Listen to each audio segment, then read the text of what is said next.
حضرت کو جانتا ہے، مسلک اعلیٰ حضرت پر عمل کر رہا ہے، مسلک اعلیٰ حضرت پر استقامت کی دعا کرتا ہے اور علماء اہل سنت کی زیر نگرانی، زیر سرپرستی سلوک طے کرتا ہے۔ جو مسلک اعلیٰ حضرت کا منحرف ہو راہ سلوک سے اور راہ سلوک کو اس سے کوئی تعلق نہیں۔ جو بھی سالک ہوگا وہ مسلک اعلیٰ حضرت کو ضرور مانے اور جانے گا اور اس پر عمل کرے گا۔ جو اعلیٰ حضرت کا نہیں وہ ہمارا نہیں، جو مسلک اعلیٰ حضرت کا نہیں وہ ہمارا نہیں، سیدھا ہے۔ محترم اسلام بھائیوں، یہ راہ سلوک سن 2011 سے شروع ہوئی تھی اور اب سن 2025 پورا ہو رہا ہے۔ الحمدللہ 15 سال میں تقریباً ہندوستان کے تمام صوبوں میں تحریک راہ سلوک مسلک اعلیٰ حضرت کا جھنڈا لے کر الحمدللہ کام کر رہے ہیں۔ ہزاروں کی تعداد میں اہل سلوک، علماء، صوفیاء کرام، ائمہ کرام اور ڈاکٹرز، انجینئرز، پروفیسرز اور بڑے بڑے دانشوران حضرات جو ہیں اس تنظیم کے ذریعے سرپرستی کام کر رہے ہیں دین سنیت کا، اور الحمدللہ یہ راہ سلوک سرکار اعلیٰ حضرت کے فیضان اور جھنڈے کو لے کر کے پوری دنیا میں جانے کا عزم رکھتی ہے، اور ہمارا مقصد ہے خالق کی عبادت، مخلوق کی خدمت۔ ہمارا مقصد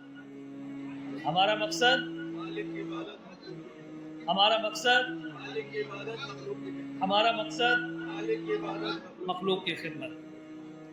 یہ نعرہ میرا اپنا بنایا ہوا نہیں ہے، میں اپنے معافی ضمیر کی ترجمانی کرنے کے لیے جملے ڈھونڈ رہا تھا کہ کون سے جملوں میں اپنے معافی ضمیر کو میں ادا کر سکوں، تو میں نے بارہا بزرگوں کی بارگاہ میں استغاثہ کیا کہ سرکار ایسے الفاظ ادا کر دیں، عطا فرما دیں جن میں ہم اپنے معافی ضمیر کو چند جملوں میں بتا سکیں اور لوگوں کو سمجھا سکیں۔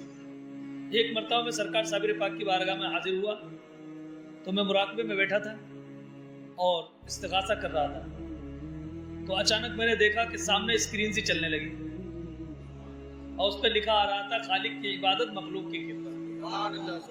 خالق کی عبادت، مخلوق کی خدمت۔ اسی دن سے راہ سلوک کا یہ ہم نے نعرہ بنا لیا کہ ہمارا مقصد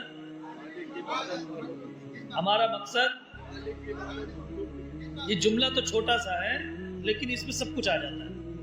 ہماری زندگی دو ہی جملوں کے درمیان گھومتی ہے۔ ایک مسلمان کی زندگی لقد خلقنا الانسان وما خلقت الجن والانس الا لیعبدون، اسی آیت کے تحت زندگی گزارنی ہے مسلمان کو، اور اس میں دونوں چیزیں آ جاتی ہیں۔ حقوق العباد، حقوق اللہ کا نام وہ بھی عبادت، حقوق اللہ ادا کرو یہ بھی عبادت، حقوق العباد ادا کرو یہ بھی عبادت، اور اس جملے میں یہ دونوں چیزیں آ جاتی ہیں۔ ہمیں خالق کی عبادت کرنی ہے اور مخلوق کی خدمت کرنی ہے۔ مخلوق کی خدمت اللہ کی رضا کے لیے کریں گے تو وہ بھی عبادت ہے۔ الحمدللہ راہ سلوک مختلف شعبوں میں کام کر رہی ہے، جس کا مین جو مقصد ہے وہ تصوف ہے، صوفیزم ہے، اور پوری دنیا میں روحانیت کا جو فیضان اور پیغام ہے وہ پوری دنیا تک انشاءاللہ پہنچانا ہے۔ جگہ جگہ ہمارے اسکول، کالجز، مدارس، انسٹیٹیوٹس اور مختلف قسم کے کوچنگ سینٹرز کھولے جا رہے ہیں اور کھل رہے ہیں۔ ابھی بیکانیر میں جو ہمارا انسٹیٹیوٹ چلتا ہے راہ سلوک ہیلپنگ فاؤنڈیشن کے نام سے، الحمدللہ 100 سے کچھ زائد بچے اب تک کوالیفائی کر چکے ہیں، سرکاری نوکری حاصل کر چکے ہیں۔ ابھی بھی 10-12 بچوں کی نوکری لگی ہے اسی سال الحمدللہ۔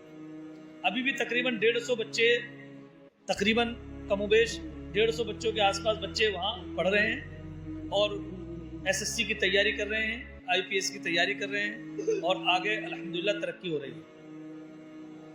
گاؤں والے اگر سپورٹ کریں گے، آپ لوگ سپورٹ کریں گے تو انشاءاللہ ہمارا چاندپور بھی علم کا مرکز بن جائے گا۔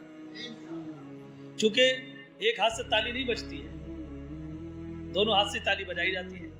آپ لوگ سپورٹ کرو گے تبھی کام ہو پائے گا۔ لیکن الحمدللہ میں اکیلا ہی چلا تھا جانب منزل، مگر لوگ ساتھ آتے گئے اور کارواں بنتا۔ جب میں نے شروعات کی تھی تو میں اکیلا تھا اس گاؤں کے اندر واحد، اور میں نے کام شروع کیا